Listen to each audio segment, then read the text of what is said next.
جينيفر بن هي الطالبة المجتهدة التي دمرت حياتها بسبب كذبة.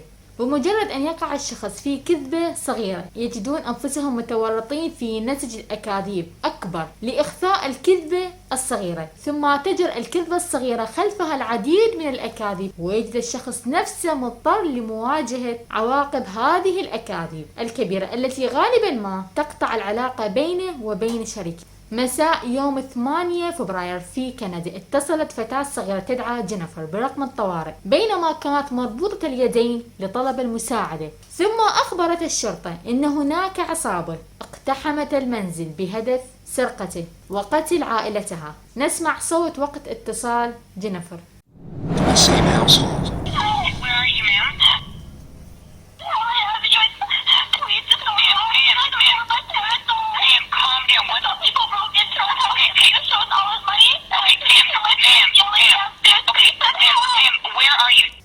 لنعرف القصة كاملة والقصة وراء ذلك الاتصال. مرحبا وأهلا وسهلا بكم قصة جديدة. قصتنا لهذا اليوم سيتكلم عن جريمة قتل لفتاة تدعى جينيفر. لنعرف تفاصيل كاملة لهذه القصة وكيف حدثت جريمة القتل.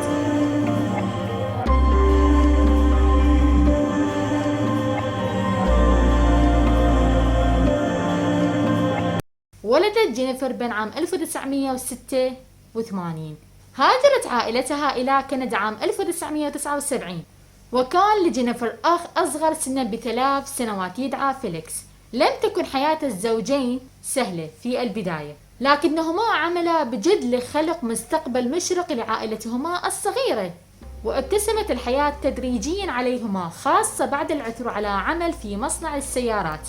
وبدأت شؤون العائلة تتحسن ماليا. بسرعة عام 2004 اشتريا منزل جديدا وأصبح لديهم رصيد في البنك، ولأن الزوجين عانوا من الفقر والحرمان في طفولتهم ولم يكملوا تعليمهم الدراسي، لذلك أرادوا تعويض ذلك في أطفالهم. لذلك وضعوا هدفا كبيرا وتوقع الكثير من أبنائهم. أما جينيفر فقد أرسلوها إلى معهد البيانو في سن 4، كما قاموا بتسجيلها في نادي للتزلج على الجليد حيث برعت وكانت تأمل في أن تصبح نجمة، لكنها عانت في تمزق في أربطة الركبة منعها من ذلك. على مستوى الدراسة تفوقت جينيفر في المدرسة الابتدائية وحصلت على درجات كاملة في جميع المواد. كان كل شيء مثاليا وجميلا في حياة جينيفر إلى الآن. إذن ما المشكلة وكيف حصلت الجريمة؟ المشكلة تكون في التوقعات الكبيرة لدى والد جينيفر. أرادوا أن تكون ابنتهم بارعة في كل شيء، طالبة مجتهدة وموسيقية ورياضية ونادي تزلج. وعندما تعود إلى المنزل في 10 في المساء كانت مرهقة تماما، وكان عليها أداء واجباتها المدرسية. ولم ينتهي يومها الصعب حتى منتصف الليل تقريبا عندما تذهب إلى الفراش. كان هناك الكثير من الضغط على جينيفر وشقيقها، خاصة من والدهم الذي كان لديه توقعات عالية ولم يقبل أي عذر أو مبرر. ومن هنا بدأت المشكلة. من الأب شديد الالتزام ولا يقبل أي فشل حتى لو كان بسيط. أنهت جينيفر دراستها الابتدائية وانتقلت لمواصلة دراستها في المدرسة الثانوية، وهناك أخذت حياتها منعطف جديد. بدأت تختلط بالمجتمع والتعرف على الأصدقاء وحضور الحفلات، وهي من الأمور الممنوعة عليها من قبل والدها، فهم يريدون فقط أن تركز ابنتهم على دراستها. مع اختلاطها في الحياة الاجتماعية بدأ مستواها الدراسي ينخفض بشكل ملحوظ. اعتقد والدها أنها ستحصل على المركز الأول، لكن هذا لم يحدث، وحصلت الطالبة أخرى على اللقب. بالطبع كانت محبطة للغاية وبخيبة أمل. كان هذا الحدث نقطة تحول رئيسية في حياتها. من ذلك اليوم فصاعدا بدأ كل شيء في التحول من سيء إلى أسوأ. وجدت جينيفر أن الكذب أسهل طريقة للتغلب على مشاعر الحزن في مواجهة الفشل، وأسهل طريقة لتجنب رؤية خيبة أمل المرسومة على وجه والديها. وهكذا مع كل فشل جديد في الدراسة كاد الأكاذيب تزداد وتكبر يوما بعد يوم. بدأت جينيفر في تزوير شهاداتها التعليمية. لقد استخدمت أدوات بسيطة لتزوير شهاداتها ومنح نفسها علامات كاملة في جميع المواد. وأصبحت جينيفر خبيرة في الكذب والغش على والديها. لا محادثة مع الأولاد ولا الذهاب إلى الحفلات، وممنوع الذهاب في رحلات بدون العائلة، وممنوع هذه القائمة الطويلة من الممنوعات. وإننا نتحدث هنا عن فتاة تعيش في كندا، حيث تعتبر هذه الأشياء طبيعية بالنسبة لباقي الفتيات. لكن عائلة جينيفر كانت تخشى من أن العلاقات الاجتماعية ستؤثر على تفوقها في الدراسة. بدأت جينيفر في كسر هذه الممنوعات واحدة وراء الأخرى. التقت برجل اسمه دانيال، لقد ساعدها ذات مرة عندما أصيبت بنوبة ربو في المدرسة. وقعت في حب دانيال. كان دانيال سيء السمعة وسبق وتم اتهامه بتجارة المخدرات، وبالطبع مثلما لم يكن والد جينيفر على دراية بتلاعب بدرجاتها، لم يكونوا على علم بعلاقة جينيفر بدانيال. تنفس بعمق لتسمع السر الثالث. لقد رسبت جينيفر في جميع المواد ولم تلحق بالجامعة. ذهبت بكل بساطة وأخبرت عائلتها إنها نجحت في الثانوية وستذهب إلى الجامعة، وكذلك دراسة الصيدلة. بالنسبة لوالديها كان دخول ابنتهم إلى الكلية هذه فرصة رائعة للآباء الذين أرادوا فقط أن تنجح ابنتهم ويضمنوا لها مستقبل في كندا. في هذه المناسبة الخيالية أعطى والدها جهاز كمبيوتر، لكن هناك مشكلة. صحيح أن جينيفر خدعت والديها وقنعتهم بأنها ذهبت إلى الكلية، لكن كيف ستخدعهم في الذهاب إلى الكلية؟ ببساطة كانت تتظاهر بالذهاب كل صباح مثل أي طالبة جامعية، وتحزم حقائبها وتغادر المنزل كل صباح، لكنها لم تذهب إلى الكلية بالطبع.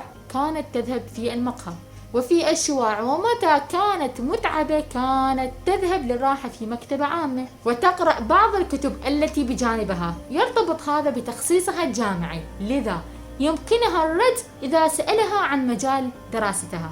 طيلة عامين كانت تكذب على والديها، ثم جاءت الأخبار السارة، حيث أخبرت جينيفر والديها أنها تخرجت من المعهد وتم قبولها في قسم الصيدلة. وبالطبع كان الاثنين يشعران بالسعادة، والسعادة كانت مبنية على الأوهام. تمكنت جينيفر من إقناعهم بقضاء 3 ليال كل أسبوع مع زميلة لها تعيش بالقرب من الجامعة. بالطبع هذه واحدة من أكاذيب جينيفر العبقرية. وبينما اعتقد والد جينيفر أنها تعيش مع صديقتها الخيالية، كانت في الواقع تسكن في منزل حبيبها دانيال. انتقلت جينيفر للعيش مع دانيال وعائلته في منزلهم.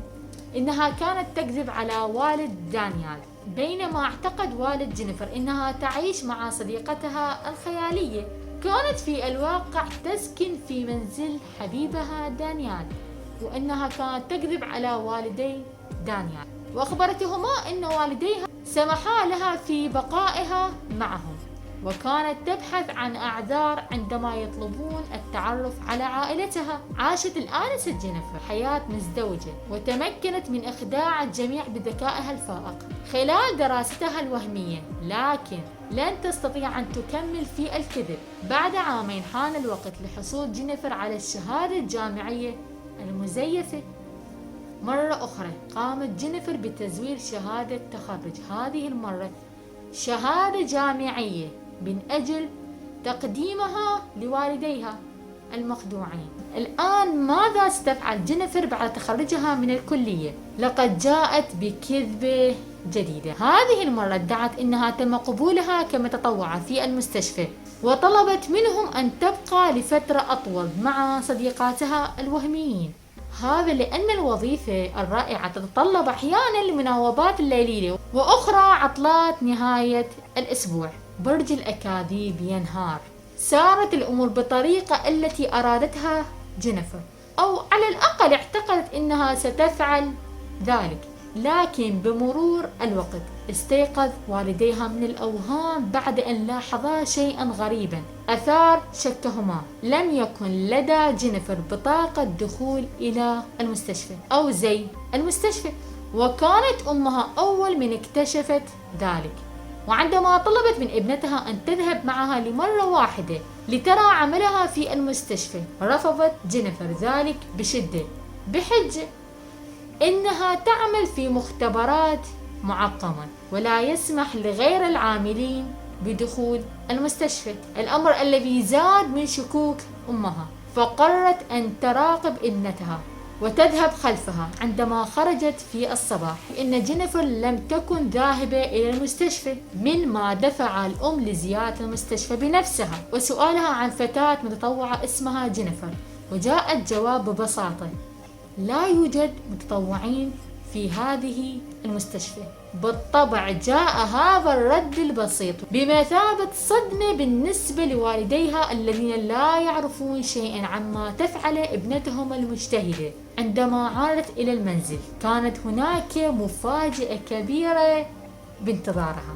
اكتشف والديها أخيرا كذبتها، وعند مواجهتها اعترفت بكل شيء. اعترفت بأنها لم تتخرج من المدرسة الثانوية، ولم تدرس في معهد، ولم تتخرج من الجامعة، ولم تتطوع للعمل في المستشفى. كل هذا كان صدمة على والديها. وبعد أن انكشفت الحقيقة وأصبحت الحقيقة واضحة، ويا لها من حقيقة وصادمة على والديها، لقد اندهشوا من قدرة ابنتهم على خداعهم طوال هذه السنوات. بعد أن تم الكشف عن الحقيقة، بدأ والدي جينيفر يضيقان كثيرا عليها ويراقبان كل تحركاتها، ومنعها من علاقتها بدانيال. لكن بمرور الوقت بدأوا تدريجيا في منحها بعض الحرية بسبب حبهم لها. لم تستطيع جينيفر اتباع أوامر والديها، لذلك بدأت في التحدث إلى دانيال سرا. لم تكن لدى جينيفر القدرة على تحمل رقابة عائلتها، وفكرت في القتل لتتخلص جينيفر من رقابة والديها وتعيش بحرية تامة، ولأنها لا تريد مغادرة المنزل أو مواجهة والديها. لذلك كان لديها فكرة، على الأقل ما يمكن قول عنها إنها جنونية، سوف تقوم بتوظيف مجموعة من القتلة المحترفين لقتل والديها. توقعوا. وبهذه الطريقة ستحصل أيضا على نصيبها من الميراث الذي تبلغ قيمة 500 ألف دولار من ممتلكاتها، فضلا عن المال لتأمين حياتها، بالإضافة إلى حريتها والتخلص من سيطرتهم القاسية. هكذا كانت تعتقد. وأعجب دانيال بالفكرة ووافق على الفور وساعدها في تنفيذها. بما أن دانيال له خلفية إجرامية، فقد أعطاها رقم صديقه القديم. تمكنت جينيفر من مراسلته وطلبت منه توظيف القاتل، لذلك وافق على أن يقوم بعملية بنفسه مقابل 10,000 دولار. كان رد جينيفر هو قبول هذا المبلغ، واستمرت الاتصالات بينهما للتخطيط للجريمة. في ذلك المساء كانت جينيفر في غرفة نومها في الطابق العلوي تشاهد التلفاز. أما بالنسبة لوالدها فقد كان نائما في غرفته، ووالدتها تشاهد التلفاز في الصالة في الطابق السفلي. لم تكن المرأة المسكينة تعلم أن هذا اليوم سيكون آخر يوم في حياتها. أما شقيقها فيليكس فلم يكن في المنزل. في تمام الساعة 9 مساء دخلت جينيفر إلى الصالة بحجة توديع أمها قبل النوم، ففتحت باب المنزل ثم عادت إلى غرفتها، وبعد نصف ساعة شغلت الضوء من غرفتها لمدة 60 ثانية وأطفأته لتكون إشارة لبدء العملية المتفق عليها. وكانت العصابة مكونة من 3 أشخاص. بعد أن تلقى أفراد العصابة هذه الإشارة اقتحموا المنزل وأجبروا والديها تحت التهديد على النزول إلى الطابق السفلي، بينما تظاهر أحدهم بتقييد يد جينيفر وتهديدها. ربط يديها بحاجز السلم وعاد لينضم لباقي الأفراد. في الطابق السفلي أخذت أمها المسكينة بالبكاء والتوسل إلا يأذوا ابنتها، وهي لا تعلم إن ابنتها هي من فعلت وهي من أتت بهؤلاء المجرمين. تم إطلاق النار على الزوجين عدة مرات، وأصيب والدها في وجهه والكتف، وأصيبت أمها في رأسها. بعد أن انتهوا من قتل الزوجين غادروا أفراد العصابة المنزل، وهكذا انتهى دور العصابة وبدأ دور جينيفر، حيث اتصلت برقم الشرطة وطلبت مساعدتهم. بعد بضع دقائق وصلت الشرطة وعربات الإسعاف إلى المنزل، وكانت أمها ميتة وكان والدها لا يزال يتنفس.